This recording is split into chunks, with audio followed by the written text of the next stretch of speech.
What up? Jason Stewart here, CEO, founder of Epic Fighting, The Epic Life, and the lead listing specialist at Stewart Estates Real Estate. And I'm here with none other than Jay Pro. What up, what up, what up? So, man, this has been the most eventful year for J Pro. I like where the whole thing is going. I like where the relationship goes. We've been friends for a long time. I guess we could tell the backstory of how we met and kind of became friends. Shout out to our homie Koch, the legend. But man, it's been an eventful year. Let's take it back to how we met. How we met? We met. I was barber, and I was wanting to switch up my careers so I could make more money in less Mo time. Skrilla.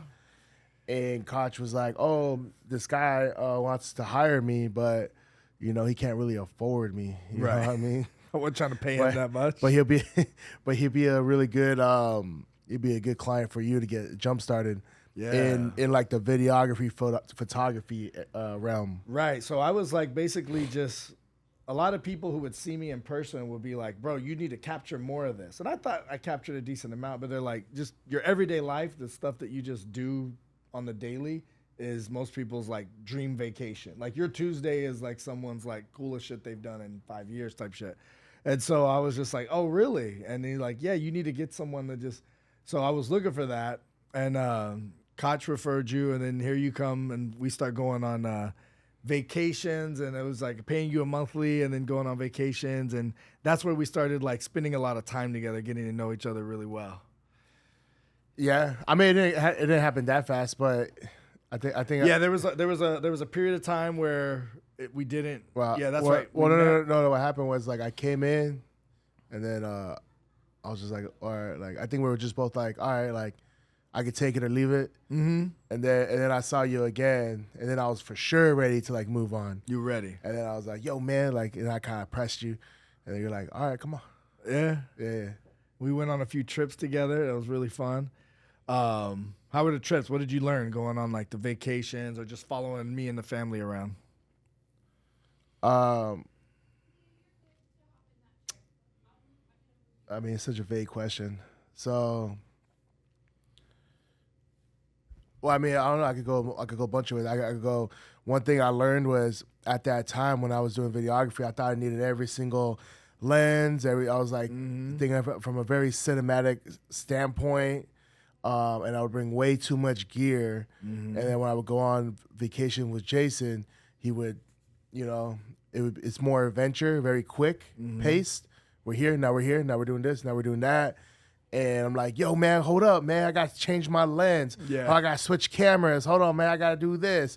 Hold on, man. Like, By the time wait, that- right there. You're about to go off that jump. Okay, I got to switch my lens. I got to set up my tripod. I got to do all these things. And then by the time I'm set up, you're already like down, like really jumped the cliff. And I'm like, bro, what the hell? Like, we're already you got to wait. back up for the second I'm like, time. first of all, I need to put on the gimbal. I need to get, like, we got to pretend, like, you got to run like you're going to jump, but don't jump because then I got to go change all my gear again. So then I can just get you on the sticks. And then you're just jumping. And I was like, so a lesson there was, and this is actually a lesson I learned now, was I was more of like a gearhead, being like, okay, I'm gonna have a bunch of gear, and then it's gonna be all super sick and cinematic. And now and that was back when I was broke. Yeah. And now I got money, and now I just do everything on my phone. I just be like, this is waterproof, this is cool. I'll jump the cliff with you. Yeah. Like, you know what I mean? Like, I do everything off my phone now. I don't know why I had a flashback of when you were in the airport and you had the big old tripod. And you tried to bring it as a carry-on. Oh yeah, they would. And they were like, "No, bro, what is this?" They thought it was like some weapon of mass destruction. They're like, "This looks dangerous." You're like, "You can't take this on the plane." You're like, "Why? Why?" And you were just kidding. You were so mad at them for not letting. Yo, you're gonna have to check this. You're like, "Why?" I was pissed. Oh man. All right, bro. So then I remember when we first started. You were like, yeah, how come you never train? How come you never do jiu-jitsu? You're doing all this outside activity and stuff like that. Won't you come by the gym? I was like, yeah, I'll maybe make it by. try out some of that ninjutsu with you one of these days. And then we had our first, I think the first time we rolled was at the arena when Barrett was the instructor. Yeah, he was. Yeah. Well, I thought you were just another because a lot of people who do like fight stuff don't actually fight themselves. Yeah. So that's true. That's with a lot of things. Yeah, a lot of things. A lot of people are what you call like admirers of the game, fans of the game, all that stuff. Right. But they don't actually participate. You talk to people who like love football, love basketball, love baseball, and they know every single stat of every single player, and they know their entire origin story, how they grew up, how they like their point. I'm like, dude, first of all, if you did that for stocks, you would be so fucking rich. If you did that for any business, if you did it for anything, you'd be so rich. But you spend all your time anyway, or even if you're a sports bettor, like you would just make so much money. Anyways. So I thought that was you, and you're like, yeah, I'll come. Like I was like, yo, man, let's go train. I think I was super out of shape at the time, and I was like, I think I took like a bunch of time off, and I was just starting again, and I was like, yo, man, let's do. You're an active guy. Let's do jiu-jitsu. You were tired of not being able to keep up with me in the skateboarding active type stuff. So you were like, oh, I know something. I'll whoop him in. So then I was like, and then I was like super nervous because like I was just started working with you. And I was like, damn. I was like, bro, I'm like, bro, I'm like, and I was so conflicted. I was like, okay, like this could go two ways. Like I either have to whoop, like, do I whoop him and he respects me more and likes me more, or like, or would that mess with his ego? So I have to let him whoop me, so that like I don't want to get like you let me whoop like you? Rule number 1, 48 laws of power: never outshine the master. So I was like, all right, man. Like, so what you're saying is whooping me was an option, and you chose not to pursue. So I was like, I'd rather keep my job. Oh, okay. So that's why you got subbed 7 times in that 5-minute round. All right. Well, I was definitely surprised because I was like, he'll probably like, I might not let him actually sub me, like, but I'll let him like kind of like feel like he's winning. And then, and then I found out Jason's like an actual like black belt, like unofficially a black belt, like a white belt officially. And then he was like, actually like, well, to be fair, I was out of shape, so he whooped me like more times than I expected because he was in better shape than me. But then like when I get in shape, like he has no chance. But we've been waiting 7 years for this. So even if that was the case and you were like, oh, I got to take it easy on this guy because he's probably like not as good. As soon as you get tapped out the first time, that just goes out the window. Well, he got me in an interesting move, and he actually hit it on me like 4 times. It was a banana split. Oh. Well, which was weird because when I'm out of shape, my body's really tight. Mm-hmm. So it's like it's not really hard to get me in a submission where it's like, okay, my body hasn't stretched in a long time. Yeah. Because then I got in shape, and you can never get that move on me again.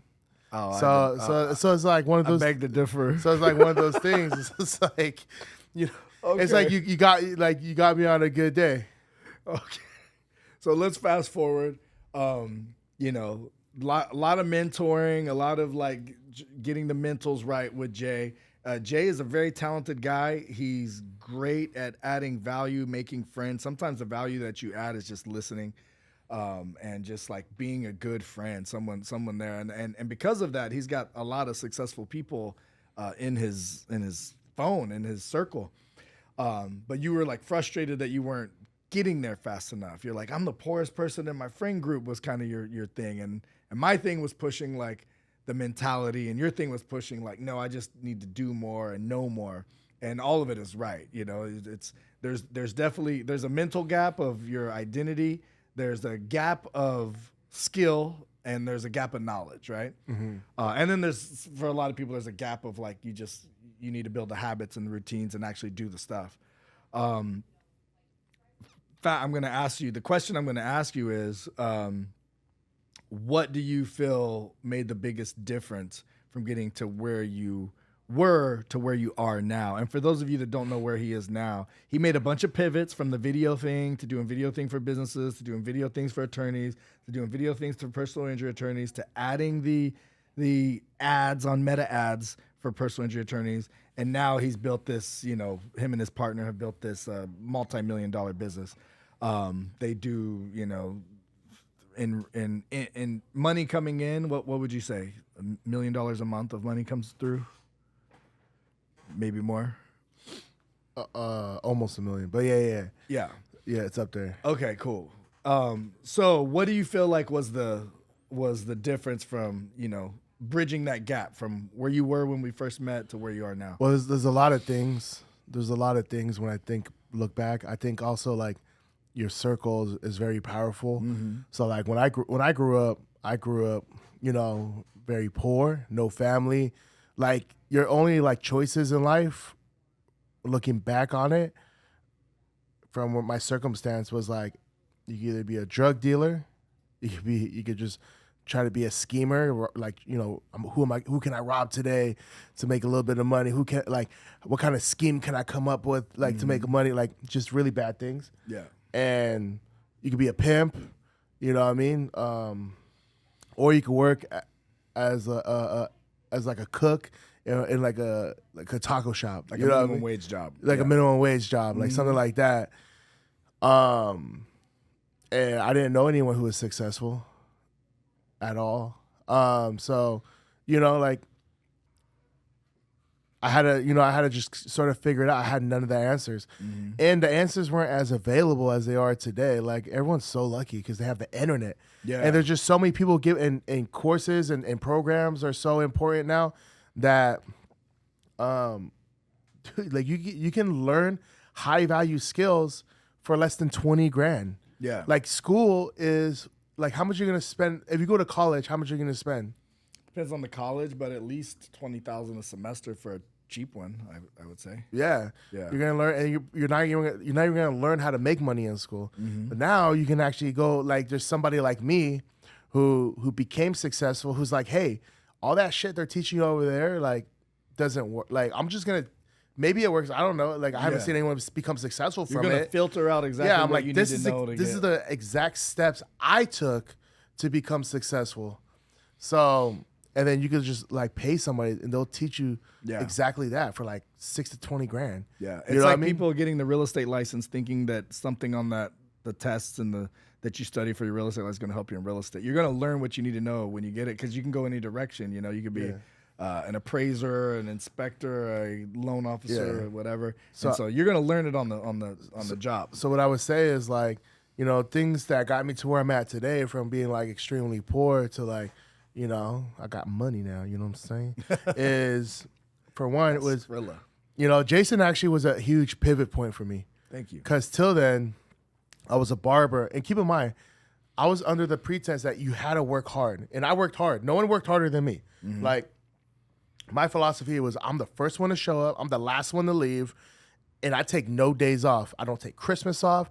I don't take Thanksgiving off. Damn. And I never took any days off. And, you know, and I remember one time I was at the barbershop and I was trying to figure it out, man. I was just trying to fucking figure it out, and I just couldn't. And I remember one time I worked at like a 12-hour it was like 12 hours or something like that, nonstop cutting. Couldn't even take a lunch break. And you get, it's like pretty much cash only. So you have a big wad of cash in your pocket. I went to the ATM, the Wells Fargo ATM on Washington Street, and I started putting in the money. Boom. I'm like, yeah, this is good. And at the time, you could only put in 30 bills at a time. And then you had to and I had to switch to the other ATM and put in 30 bills, and switch back to the ATM and put in 30 bills. And I did that like 3 or 4 times. And I had only made like $611. Mm-hmm. And I was like, it was like, I don't know what it's called, but like, and at that same moment, I like turned around and a freaking Ferrari drove by, and I was like, there has to be more than hard work. That was me, by the way, in the Ferrari. Possibly. and then, so then I was like, I need to figure it out. I just like started trying to figure it out.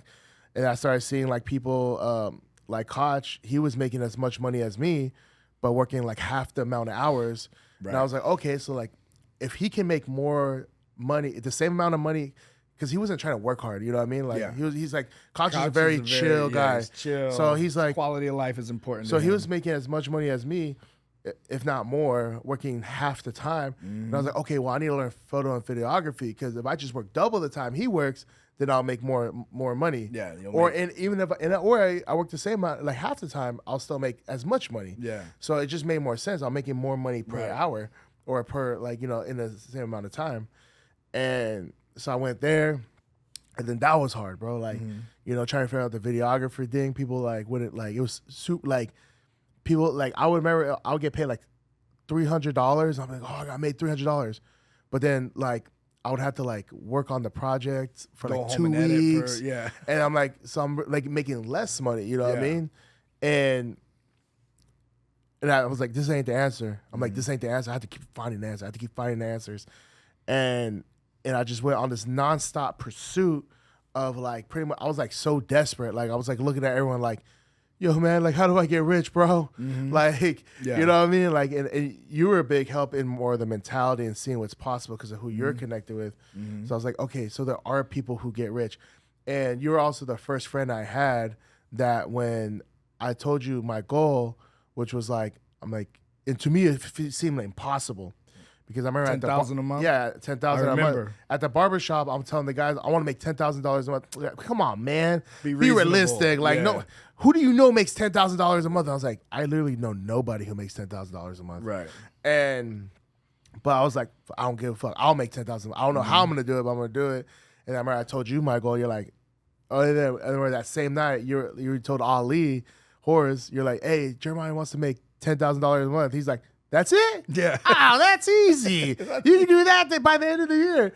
And I was like, oh, shit. That was the first time anyone's ever told me, it's so easy to do it. I made 10,000 on Tuesday and Wednesday, I think. And now what was the last check that you got? I made $250,000 yesterday. Yesterday. Yeah. You sent me it. I saw the email, and then we were so pumped about the email, and then you sent the actual money came through. It was dang. Yeah, I went out. I bought my business partner, his wife, some Louis bags. Yeah, you know what I mean. It was cool. But oh man, I mean, we probably shouldn't put this out because his wife might be watching this. But anyways, no, it'll air after she gets it. Oh, okay. But yeah. But how? One thing that everyone thought you were crazy, and even me, I'd be like, well, you're going crazy on the courses. You're paying to learn this stuff. But now you feel like it was really worth it. Two things that I'm you still did. I'm still buying. You're still buying. You just bought a $7,000 phone center course. A call center course. Call center course. So one thing I noticed that you're doing that all of my successful friends do. I spent 6 figures on coaches and programs. Yeah. Before you had the money, you were like, put me on a payment plan. So look, I knew that sales was my biggest issue, right? Right. And then through learning sales, I learned sales was not my biggest issue, but at the time I was like, I can't, I feel like I'm losing sales. And I'm so desperate to make money and we're making so little money. I'm pitching people and they're just not buying my shit. And I feel like if I knew what to say better, they would buy my shit. And I'm trying everything. I'm trying to do everything people, you reading books and stuff and it's just not working. Right. And I'm like, I need to learn this shit from somebody who actually knows how to do it. And I remember I was so desperate. I was like, and I told Brandon, you know what I mean? Because we went on it together because he's my business partner. I was like, bro, we need to learn sales. And he was like, bro, I don't think you need to spend $20K on sales. You were like, bro, you're stupid for spending $20K on sales. You're dumb, bro. What are you doing? You might as well just give me the money or whatever. You know what I mean? And I was like, and I just knew. I was like, you know what? People just don't understand. And I can't, a lot of people will never understand until you show them.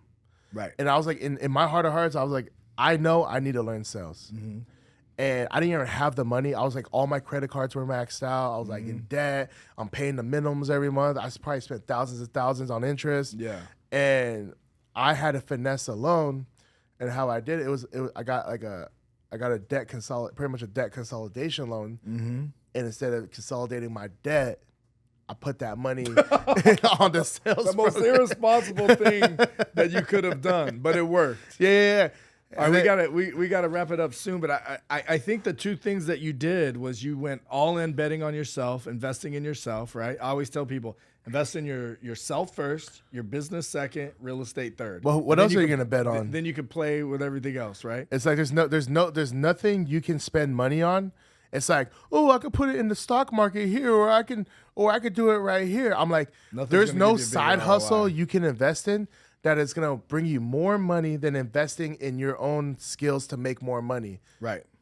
And number 2 is the accountability. When you got a partner, every time you start to veer off track, he would be like, whoa, whoa, whoa, remember? We had this goal, we're doing this. Yeah. And you still have a tendency to do that, Yeah. but he brings you back just enough. And then you'll veer off, and then you'll try something. Sometimes it works, Well, sometimes it and doesn't. that's- But you don't veer off so far that you're not headed towards the goal. Well, that's another thing. Everyone tries to do it on their own. Right. And every super successful person I know, they're like, I don't go into anything by myself anymore. I partner up for everything. Yeah. Everything. I get a partner for this. I get a partner for that. If I want to buy this investment property, I get a partner for that. Well, even my friends who are kind of like, no one's a solopreneur, but you know, they own 100% of their business, or the real estate people that are very successful and they have a relatively small team, just like a couple assistants or whatever, but they still have a coach. Like, it's the accountability that's super important. Like, because if you have a partner, that's your accountability partner, or you have the program that keeps you accountable, or the coach that keeps you accountable. But you need someone to keep you accountable, and the person has to know what direction you need to be moving in, so Yeah. they can like get you back on the right track. And another thing too is if you ever do a program, you ever hire a coach or whatever, like the best thing you could do is turn off your brain, because your thoughts got you to where you're at, and you're trying to get to somewhere you never been, Right. and you're gonna overanalyze it. And the thing that keeps a lot of people broke is they feel like everything has to be perfect. I have to do this, before this, before this, before this, and then I can start this thing. Now imagine the guy, I don't know, like give me, like, let's say like we're at Real Deal's shop right now, right? And he does like the wellness center, right? Imagine if he was like, oh, I need this, and this before I can like launch my wellness center. And then you have JD who's just like, I'm just gonna fucking launch it. He started with like 2 or 3 machines out there Yeah. and some massage chairs, which are already there because he Yeah. was selling them. And he's just like, I could turn a bit, I could turn business out of this. Ordered a couple machines. Next thing I know, we come in for the next fighter interviews. He Yeah. went from 2 or 3 to 5. Then now he's got like freaking 8 of them out there, and it's like by this time next year, the whole place is going to be filled with them. Yeah, He's like- got hundreds and hundreds of members. Like- I thought he was crazy for the business plan, but he did it and it's working. He's What- proven the model. Well, even like for you, right? You're selling the Epic Life mentorship, right? Oh, it's a We gotta mention that. It's That's a lot because of you. It's a $6,000 mentorship, right? Right. But it's like you didn't have everything perfect. No. And I was just like, bro, like you don't need everything to be perfect. Like just a general idea, just launch it. And it's because funny, you don't like- even know if people want it yet. Yeah. Just launch it. If people start paying for it, you're like, okay, I have something. See, And then you just give those See if people a they lot of want it, value. and then see what they want. Exactly. And that's so funny that you pushed me to do that, because I was like, oh, I don't know how to do the school thing, to go high level. I don't do it. Like, I don't want to add a bunch of stuff on my plate. I got so much. And you were like, just put it on your story. Had like 10 people reply, like 4 of them signed up. 2 of them are here. I'm about to interview one of them. Oh, yeah. And one guy I had one-on-one with, he sent me a 7-minute testimonial video saying, if I get nothing out of it, I got all the money worth just from this few hours I spent with Yeah. you, seeing how you move, seeing how you operate, feeling your Yeah. energy, seeing how you enjoy life. And I was just like, bro, Jay was right. Give the people what they need, and don't not give it to them because you don't feel like you're ready to give it to them. You're doing a Yeah. disservice to them.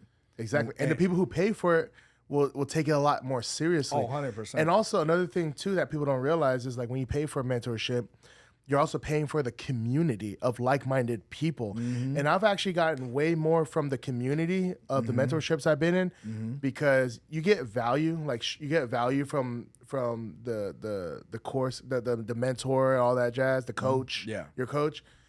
And you get value obviously from the course itself, the videos. But it's the you get people in the it's trenches like you. Exactly. So that now are you're doing it. networking, and then they're people just like you. That's why when people want to get things for free, I'm like, well, do you want to be surrounded by people who want things for free, or do you want to be surrounded by people who are like-minded, who are willing to invest just like you're willing to invest? Like, who do you want to network with? You want to network with someone like me, who I'm willing to invest, and I want to be around other people like me. I don't want to be around the freebie guys, because those guys never take anything serious. Yeah. I don't know any person who gets who become successful from freebies. Yeah, Those guys. Well, those guys one aren't of the guys that I serious. told them the story, I was like, Tony Robbins shares the story when he was 17 years old. He wanted to go to the Jim Rohn event, and it was like $5,000 or whatever. And he said, you know what, I'm only 17, but I'm really hard worker. I'll be the best student you've ever had, like blah, blah, you know. Can I get a discount? Can I come? Can you scholarship me in? And he said, you coming up with the money is going to be the most valuable part of this journey. And Tony Robbins, being who he is, said, okay, I'm going to find a way or make a way. 17 years old, comes up with the $5,000 or whatever it was.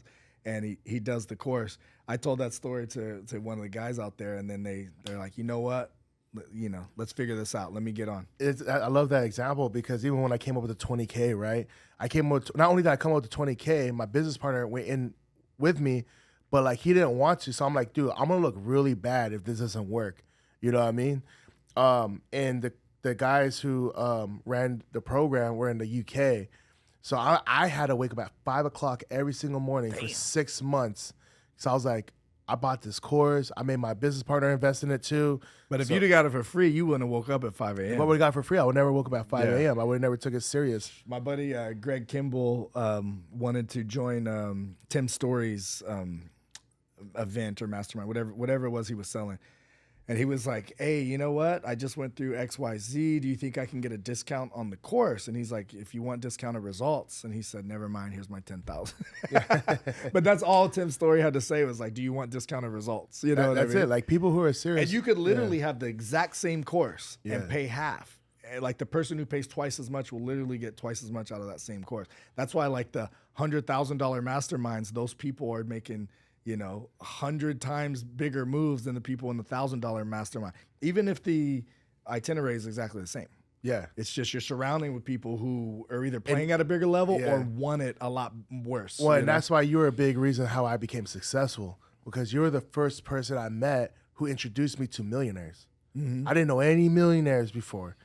So you were the first person to introduce me to, like, you're like, hey, we're going to go to LA. We're going to meet all these people. Yep. And then we're going to meet these people. And then it's like, oh, I'm going to introduce you to Ali, who's crushing it. And I'm crushing it. Yeah. And then it was like. I was introduced you to all kinds of cool people. Yeah. And I was like literally the brokest guy in the room. Uh-huh. And I'm looking at everyone else. Not no mo. Not no mo. Oh, you just reminded me of one thing that I remember asking you, because at this point I'd taken you to Swanson's events, Greg Reed's events, bunch of people you'd met all, like, you know, at this point you've met dozens and dozens of like super world-changing people and inventors of like, you know, UGG boots and credit cards and people who've been on the, astronauts who've been in outer space, you know, all kinds of crazy people. And Nick Halleck, who's my favorite. And I was just like, out of all the people you met, who do you admire the most? And or who would you like, you know, whatever I asked, like who do you think of as like the best life or whatever? And you kind of paused, and, you know, I've done well, but a lot of these people are worth hundreds of millions, literally more than me. And you paused, and you were just like, you. I was like, me? I wasn't even an option. Like, I'm not even, like, and you were like, no, you, because you lived the life that they admire. Yeah. And when you said that, I kind of reflected on myself, like, my life is dope, and this is, the reason I said that, you know, when I think about it, and I've done vision boards, and they're like, oh, who's the person you admire? Is it like some type of celebrity? I'm like, it's the and I have this sheet as well called like your minimum standards and identity and stuff. And I was like, well, I look up to Jason Stewart because in the way of like, maybe he's not the richest guy in the room, you know, but he's also not the brokest guy in the room either. You know what I'm saying? Like, you know. It depends on the season, and then, but it's like more when you think about like, you know, a venture, you know, like, okay, this is the type of guy who doesn't give a F about anything, like in terms of, not in like the cocky asshole way, and like nothing's gonna stop him from having an adventure. He can turn anything into an adventure. He's always gonna have fun. He's always gonna foster a shit ton of relationships. He's always going to. He's always going to stay positive and caring. Like he has a great relationship with his family. Now, a lot of people can balance making money, having a great relationship with their family, and building social connections. You know what I mean? Like he's nothing stops him from hitting the gym or being active in some type of way, you know, and keeping that fun. So, and when you look at a lot of people who are making a lot of money, I don't really admire their life because it's like, cool, you work 16 hours a day, you're worth hundreds of millions of dollars, but you know your wife doesn't respect you, your kids don't respect you, like you're not really like your life's kind of boring. Like the only thing you have are luxury items. The only thing you have is the Lamborghini. The only thing you have is the AP. Like, but you Imagine being so poor, all you have is money. exactly. Yeah. Like I'd rather be broke with like loving connections than have just materialistic things. Just money. But I want to have the money and the materialistic Elevate things everything. too. I want to baby. elevate everything. Elevate everything. Exactly. All right, bro. We're gonna end on that. We went a little over, but that was great, man. We got to go into a deeper and on a longer version. Thank you so much, JPro. Follow him, jpro.tv on Instagram. You could see me at Jason O. Stewart on Instagram or at Epic Fighting. We'll see you guys living the epic life.